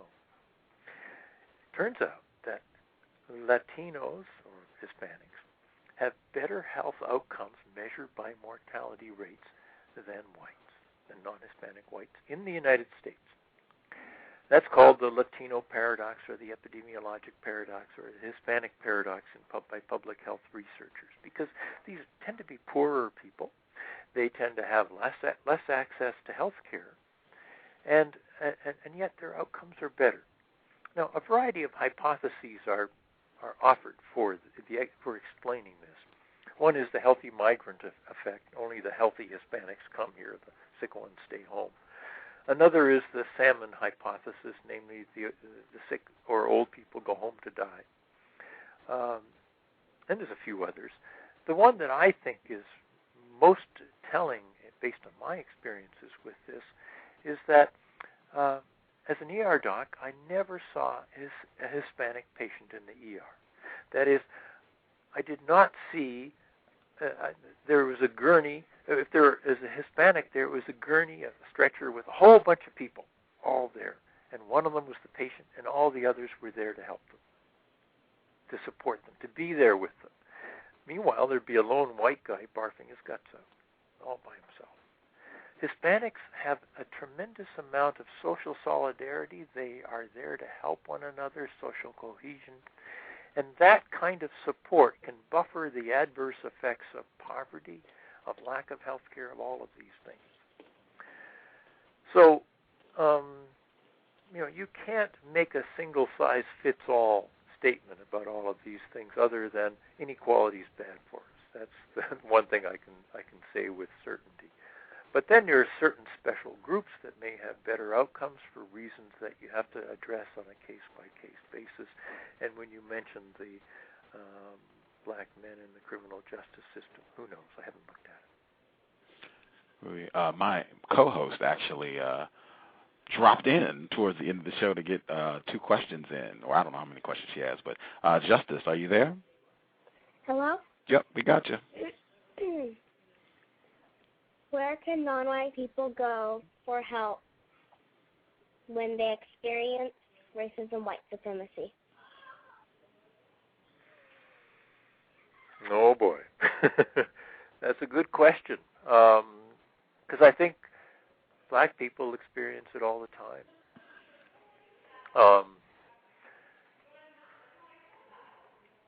You know, if they marched on the mall in Washington, D.C. and camped there and said, we're not going to take it anymore, you know, we're not going to swallow this pill that you told us to swallow. You know, that's the thing. You know, do you want solidarity or charity? You know, do you want charity or solidarity? You know, people working together for their common interests by showing a physical presence. You know, it's one thing to send emails to Congress people or to be in chat rooms, but one of the things I do with my students is try to get them on the streets. It's not easy because they, you know, we're not used to that. You know, we have to find ways of getting people to band together to express their common interests. Again, I'm showing my age, but that was how people did things in the 60s, and that's how we got, you know, the Civil Rights Acts passed. That's how we ended the invasion of Vietnam. It was people demonstrating. And take this economic recession. You know, we've given trillions to the banksters, and most people haven't got even pennies. You know, what were they doing in France? They were demonstrating on the streets, millions of people. They did boss napping, as they called it over there. They would kidnap their bosses and hold them hostage. You know, they treated them well. Same thing in Greece. You know, huge demonstrations in Greece over the economic issues in the last year or two. But in the United States, we seem so complacent. We're just swallowing that bitter pill and just saying whatever, and we got to stop that. What are some suggestions for things non-white people can do to deal with stress of racism? Yeah, I wish I knew.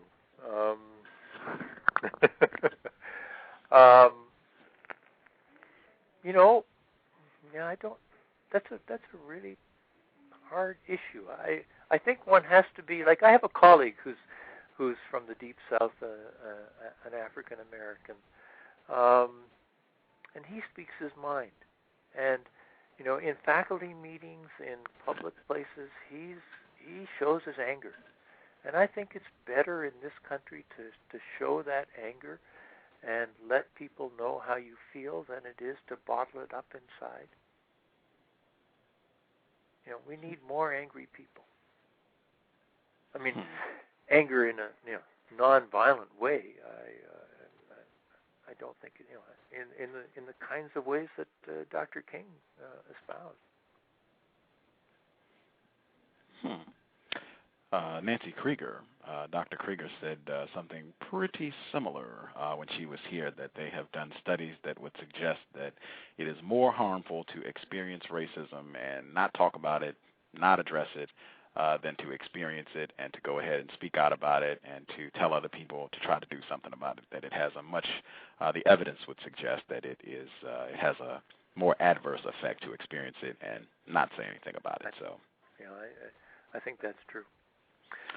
Another thing, is just one thing that we know from the public health literature is that being alone is not good for you. It's not good for your health. People with friends, people with social support, people with people to call on, and traditionally, I think blacks have used some of those avenues. But once they get caught in the rat race, there isn't time for them. We don't have any mandatory vacation laws in this country. We have no, we have. I already mentioned the lack of parental leave and prenatal leave, but people need time to form relationships and nurture those relationships, and you need time to demonstrate. You need time to vent your emotions, and yet we reward people who suppress their hostile feelings. You get promoted, you never say anything nasty to the boss. That's not right.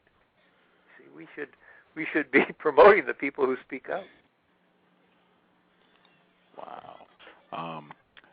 The caller at 770, I got you, but some of the people listening to the program said the sound went out when you gave your answer to Justice's first question about where non-white people can go for help when they experience racism. If you could just repeat your answer to that, because they said they missed it, and then 770, you can ask your questions.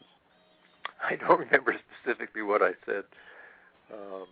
I think it was where they can go. March. I think that the main thing they need to do is to sort of band together, and we are a social species. If you look at we have the biggest forebrain, the biggest frontal lobes of all primates, and we work well in groups of 25 to 75. We don't do well in cities of millions.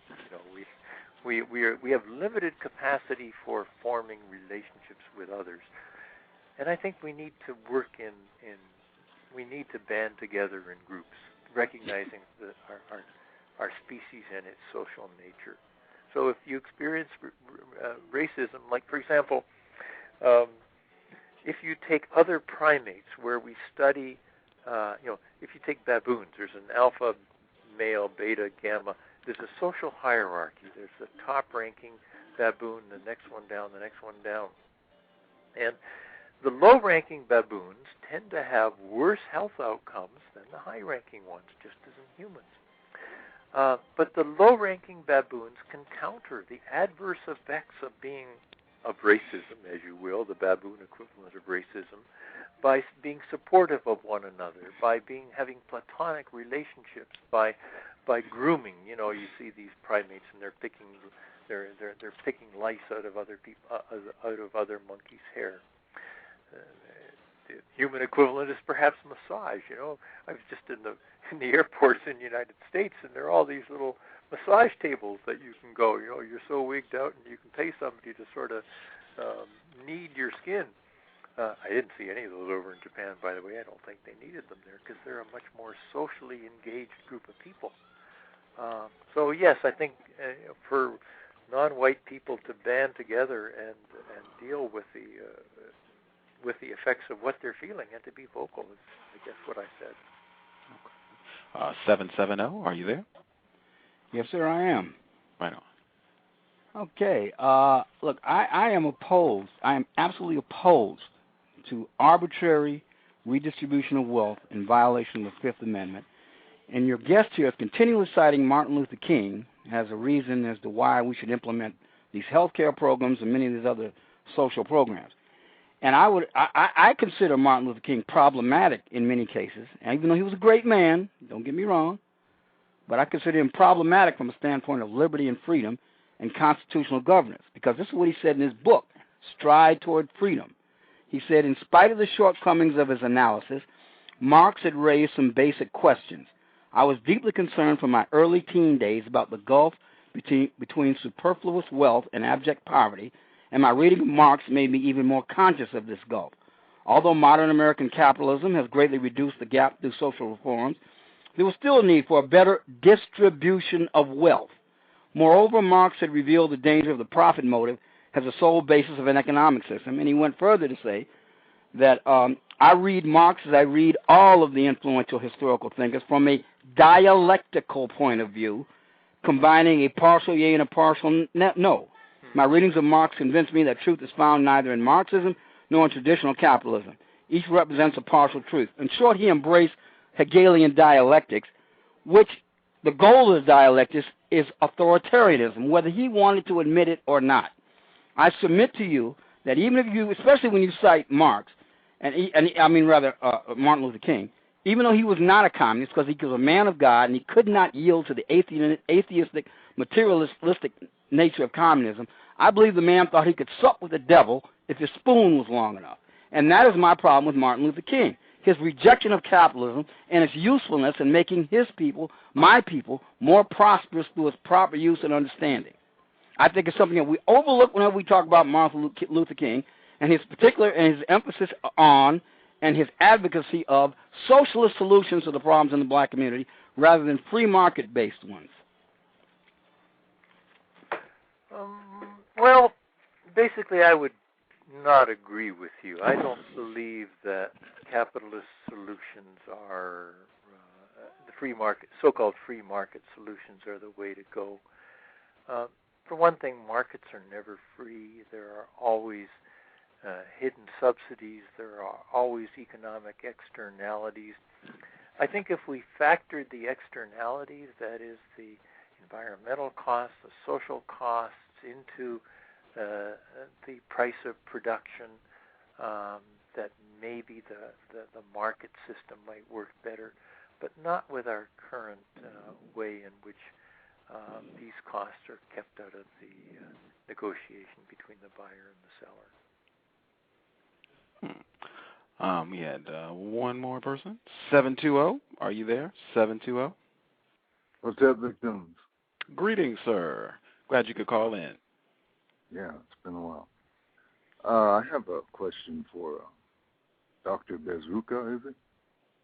Yes. Bezruchka. Bezruchka. I had asked Dr. Krieger this question and got no answer. And I noticed that you had spoke a little bit about the cell division of the cell. And is that, you're an MD, right? Yes. Is that pretty much accepted as being the actual case with the cell division? And is that like biology 101? What aspect of cell division are you asking about? What you spoke about in terms of the 42 times that it divides. Oh, I see. I didn't learn that in medical school. But I can give you a citation from a publication of the Royal Society of Medicine or something like that in about 1989 that makes that number, that presents that number. It's certainly many more cycles of cell division in utero, in the uterus, than afterwards. We know that. You got to go from this tiny little fertilized egg to a baby. That's a lot. 42 is about right. If you take the volume of a cell and you figure out how much that volume has to increase to get to the size of a newborn, looking at exponential growth, because that's what we're talking about. And then, if you just do that calculation, we end up with that order of magnitude. So, it makes sense in terms of the numbers. And as I say, I'm not an expert in this. I've only been looking at this for the last 5 years or so, and so I have that 42 number cited in a few sources. I see. Well, the reason I was asking was to see, primarily, is that pretty much accepted among your colleagues as being most people never thought about that. Basically, we're all born equal, so what does it matter? Okay, well then what? I'm sorry. What I was trying to get at is, it's been said that the basis for all science is melanin. Like I said, I asked Dr. Krieger this question and got no answer. It said, for example, biology is the study of how melanin within cells directs energy. The melanin nucleus is the brain and control center for all life activities in cells. Is that true? Have you found that to be the case in your study? What I'm asking specifically is the melanin nucleus the brain and control center for all life activities in cells? I'm not aware of that. I've never heard that. Very interesting. Melanin is a pigment that is incorporated into epidermal cells, well, into the dermis. That's the skin layer that has these papillae and things like that. I remember my histology that way. But the melanin ideas that you present, I've not heard of. Well, one last question. And is chemistry, it also says chemistry is study of the interaction of melanin with melanin. Yeah. I draw a blank there. Okay. Just like Dr. Krieger, I'm sorry. I don't know. Biochemistry is I would say biochem. I'd have to go. No, I have no idea. Thank you. I don't see melanin from that perspective. Okay. If you had a moment, there was one last person at 909 who called in. 909, are you there? 909, are you there? Hello? Yes, we can hear you. Did you have a question? No, not really. I can think of one right now. Okay. Thank you for listening. I appreciate the support. Wow, has been a very constructive program. I hope people in the chat room who've been listening have said they have found the information very helpful. I hope they will check out your website. Is there anything? Do you have any personal websites or any books or projects that you're working on that we should be looking out for, Dr. Bezruchka? Well, let me mention a book that was published in England in the spring and will come out in a U.S. edition next month. Not my book, but people I really respect. It's called The Spirit Level. Now, Spirit Level is a carpenter's level in England. Why More Equal Societies Almost Always Do Better is the British title. The Spirit Level, Why More Equal Societies Almost Always Do Better. The American subtitle will be slightly different. The authors are Richard Wilkinson, Wilkinson, and Kate Pickett, Pickett. Now, they're actually going to be in Seattle on a book tour in January 8th and 9th, and they'll be speaking January 8th at Town Hall on 8th and Seneca at 7:30 if you want to hear from people who basically present a lot of the ideas that in this book that I've talked about, relating inequality to worse outcomes for many, many things, be they mental illness, be they the physical health stuff that I've talked about, be they behavioral problems in schools, bullying. It's the fundamental aspects of the differences that divide us, I think, can be, if the economic differences are lessened and we're all on a more level playing field, that will do more, I think, to benefit us than any other kinds of policies we can think of. Outstanding. Could you give us the title of that book one more time, the U.S. title, so we can... Well, I have to look up the U.S. title somewhere. Oh. I mean, it's okay. We can take. We'll take the same title, The Spirit Level. It's just a question of the subtitle. Okay. So Spirit Level is published by Bloomsbury. Will be available next month. Okay. And the first author is Wilkinson, Wilkinson, and it will be actually I have a review copy of the U.S. edition somewhere. But anyway, that's really worth reading. And I'll be using it as a textbook in my courses in the spring. Wow. Outstanding. I will definitely look out for that. I'll try and actually see if I can catch them when they come through Seattle. Please do, yes. Cool. They'll be at the University of Washington on Friday, January the 8th at 3:30 in Hogness Auditorium. That's in the Health Sciences Center. And they'll be in the Communications Building on Saturday at, I believe, 2 o'clock, room 126, for those in the Seattle area. Okay. And Town Hall on Friday the 8th at 7:30. Outstanding. Everybody in the Seattle area. I'm planning on being there, so you can catch Gus if you check that one out. I'll definitely be at one of those. wow, it was a real pleasure to have you on the program, Dr. Bezruchka. I feel like I learned a lot, and I hope my listeners, I hope they learned a lot as well. I definitely will be looking out for more of your talks, and if I get an opportunity to see you in person, I will take the opportunity. Yeah, please. I'd like to meet you face to face. Yes, sir. And we're in Seattle, so that should be easy to make it happen. Okay. Again, thank you for taking time out of your Sunday afternoon, and I will definitely be in touch soon, sir. Thanks. My pleasure. Thank you, Bye. sir. Well, one program down, one more to go. We will be back. Everyone checking out the broadcast. I would normally, since I do still see people hanging out on the phone line, I would normally open the line up if you all would like to chat about what you've heard or share other views or opinions. But I've got to come back for a second show, so I'm going to take time for myself to recharge my battery a little bit, get a snack, go over my notes, and get ready for Thomas Shapiro. He'll be here in less than 50 minutes to talk about the hidden cost of being African American. Very interesting book, and this is a white person who wrote this book. We'll be talking all about the racial wealth gap. I saw someone in the chat room talking about that. That's what the second show will be all about today.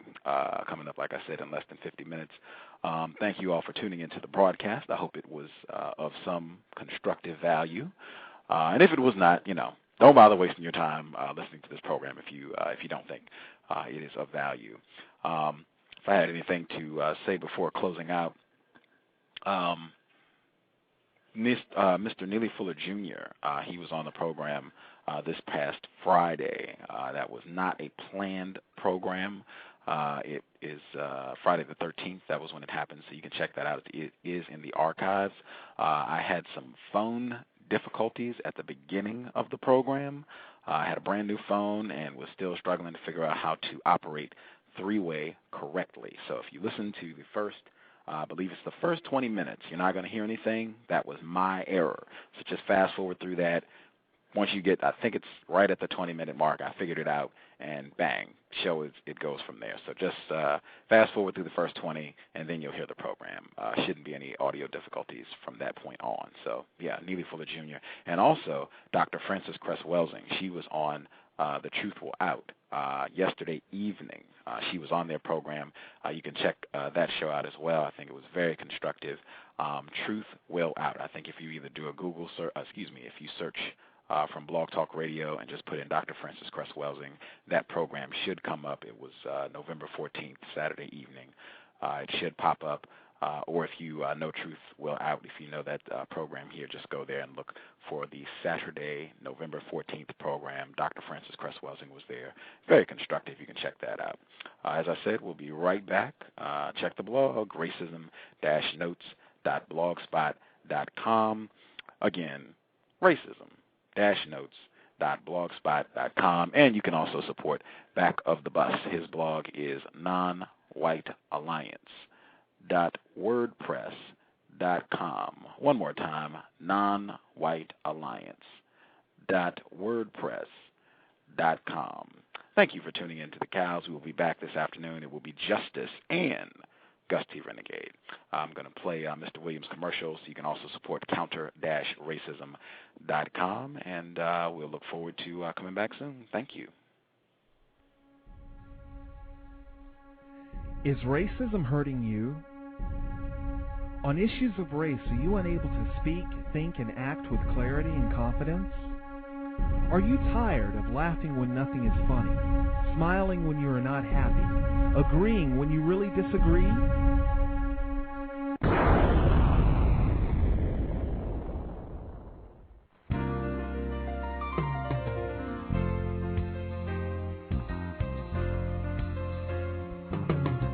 At counterracism.com, you can learn specific strategies and techniques to counter the behaviors of the people who practice racism in all areas of activity, using words correctly, following counter-racist logic, even counter-racist science projects designed to reveal what racism is, how it works, and how to counter it. The open-source code writing format allows you to pick and choose from a variety of counter-racist suggestions so you can produce the code that works for you. Stop by counterracism.com today and help replace racism with justice. That's counter-racism.com.